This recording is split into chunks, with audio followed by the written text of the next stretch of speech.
Yeah, on the flip side, we saw Secret. They had the option last game. Instead of first pick, they opted to go for the Radiant side, so both teams get what they want. And I guess it brings to mind CDEC as well, another team who really prioritizes Dire. And in some ways, it was something that was discussed yesterday, is it feels like maybe CDEC has influenced the way other teams are starting to pick and decide what they prioritize in the draft, because they're just winning so much on that Dire side. And we're going to see it again here. And with that, the teams will get underway. Game 2 has begun.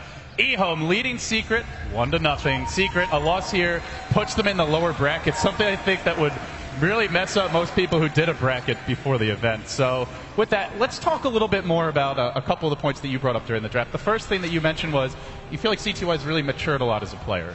Yeah, before he has a nickname that isn't all too flattering. It's the 6-minute god, but I mean, we saw in that last game, he struggled really hard in the laning phase. He had such a good start, getting a kill. He had the first bounty rune of the game, and RTZ still manages to solo kill him in the lane.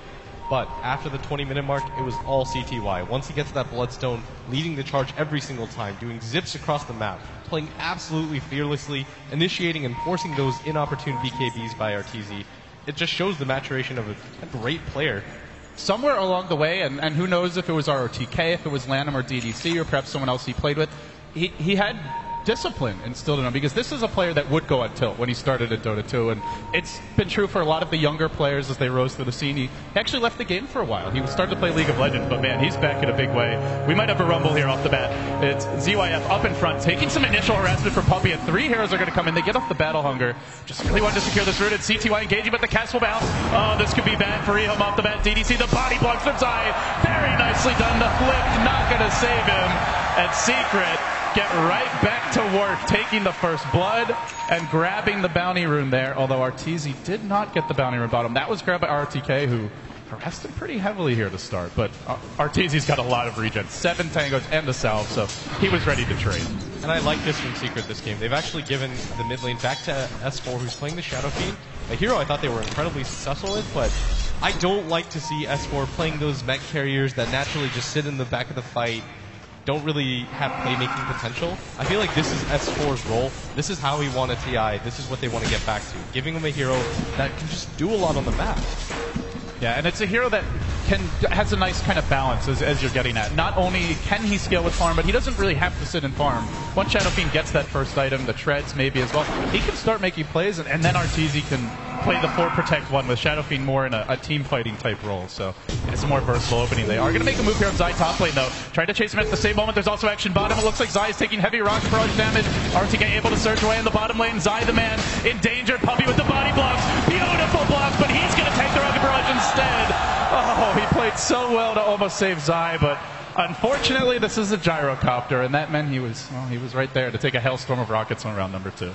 Yeah, that's the strength of the gyrocopter, is that the rocket barrage might be one of the top 2 spells in the game at the early phase with just 1 or 2 levels. It has kill potential, which is pretty absurd, and that tells you why this gyrocopter is so favored, because pretty much any support pairing with the gyrocopter is successful. That's what allows you to see heroes like Dazzle picked up, where they're not typically the best laners. Same with the Night Stalker, but gyrocopter makes everything okay for your support.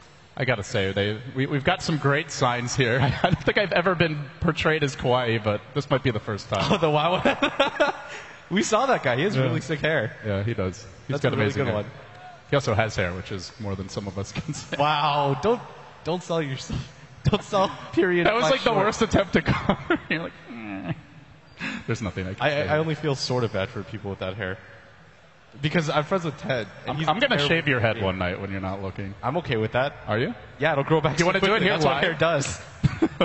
Well, we're back underway. It seems that'll have to wait for another day, as Lanham takes a lot of tower shots on the way out. He's probably just going to have to go heal. They do get the kill. It forces his Fountain back, though, and Zai should be able to stick around in this lane, so he should get a little more space for experience. Look at the mid lane now. Now, this used to be an incredibly TA-favored matchup. There were some nerfs to the hero. There were some bugs fixed. CTY winning the lane so far slightly. He's 8-3, but it feels like nowadays the Shadow Fiends tend to do a lot better in this 1v1. It is still a TA favorite matchup just because it's incredibly hard for the SF to get kill potential on her. And that's what you always want to look at as a mid laner. How can I kill him versus how can he kill me? It's really hard for the SF to get a solo kill, but with 2 traps, CTY could feasibly get a kill. That's what you have to concern yourself with. And at the same time, SF's weakness is that you can't really CS in the early game, but S4 is doing a really good job of keeping up. S4 will get the rune bottom, courtesy of Kuroki's rotation, but it was RTK putting a lot of pressure there. Has hit level 2, no stacking just yet for the Darkseer, nor for the Shadow Fiend, but you got to imagine between those two plus the Anti-Mage, even the TA, I mean, there's 4 heroes in this game that can definitely benefit from jungle stacks across the map, so wouldn't be surprised to see the support start working on that soon. Arteezy with an aggressive blink in bottom. A matchup, I remember Black used to play this matchup a lot, and he felt like it's a matchup that Anti-Mage should really be able to dominate if he can get aggressive from level 1. Just walk up to him, mana burn, you trade your HP regen, but you get rid of all of the Darkseer's mana. But this time they didn't have a support here when the lane started. So RTK's already hit level 3, he's almost got his soul ring, having more space than what you normally would get. As you said, that he did exactly what you wanted. He blinks forward aggressively on him, already getting 2 levels of the mana break just to get aggressive. And Arteezy doing a good job of not needing any real supports, but in Secret, they're kind of showing their hand there. They're saying to themselves, okay, if we're backed into a corner, game 2, you know, if we lose this, then we get dropped to the lower bracket. We're going to pick Arteezy, the Anti-Mage. How much space do you see Secret getting in their jungle right now? They have a Shadow Fiend and an Axe, who both really want to use that space, but there's a TA in this game. You can put traps in the camps. You can also ward block them. They have a Night Stalker who's a pretty aggressive roamer. Do you think eHome's going to be able to get into the jungle and shut them down? Do you see them getting aggressive here in like the next 5 minutes? I think during the second nighttime, it's going to be really crucial for them to get aggressive on the map everywhere. They just have to apply pressure.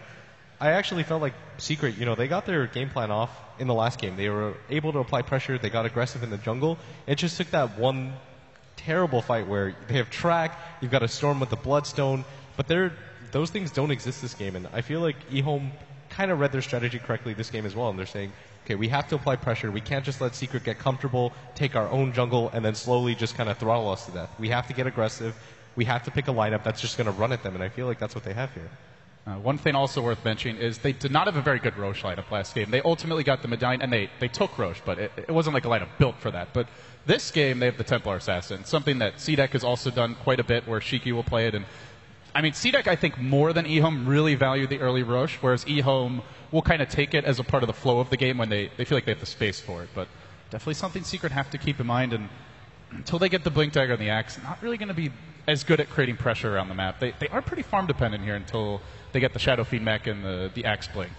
Yeah, the Templar Assassin, there was a time period where we saw her picked all the time when she first came out. She was even like first pick material. Yeah, she was just a lane dominator with almost no equal, but as time went on, you kind of saw her relevance drop off, but I think the biggest change to her was just the fact that the Deso, the cost of it is so low, you can go for the immediate Roshan after you grab it. Just you and one other hero can pretty much do it, and once you're able to get a 15-minute Roshan as a result of that, she can just snowball, and her natural weakness is she can't really initiate for you. Once you have an Aegis, you can't really stop her from going in.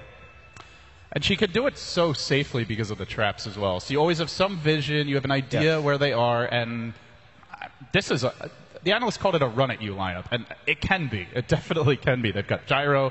We've seen this hero going for aggressive ganks very often in the tournament. Night Stalker, great roamer. They have Iron Shell, Surge potential on TA. That's terrifying, to put it mildly, but they don't have to. They can also farm Ancients. They can farm the jungle. They can go for at least a decent late game. So it feels like a very flexible draft, and even if it goes late, you've got Darkseer versus Anti-Mage. Used to be very annoying to play against him with the wall, and still could be a threat here. Also, you can get the Shadow Fiend Aura as well, so yeah, pretty irritating to play against. For me, the onus is on eHome's lineup to really get aggressive. Because so you want to see them take the fight this season? Yeah, they have to in the early game because, like I said last game, there's no real natural counters to Storm last game. Like, yeah, you've got the Bane's Fiend script, but that's in an ideal world. Yeah. But this game, the same exists for Arteezy's Anti-Mage. Lift is a terrible ability once the Anti-Mage has a Manta style. Same with that Silence from the Night Stalker. There's almost no hero on eHome that's going to build disables. Maybe in the ultra late game, you'll see a Darkseer get a Hex.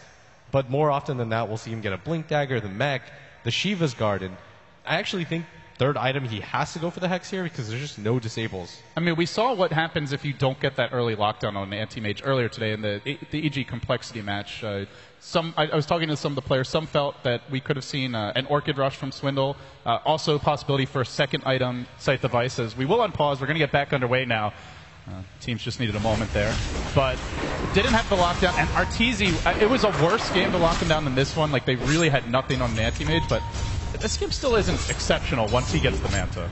Yeah, it's going to really come down to how aggressive eHome can get. And I think that's why they take the TA, just because they can go for the Roche and then play objective gaming.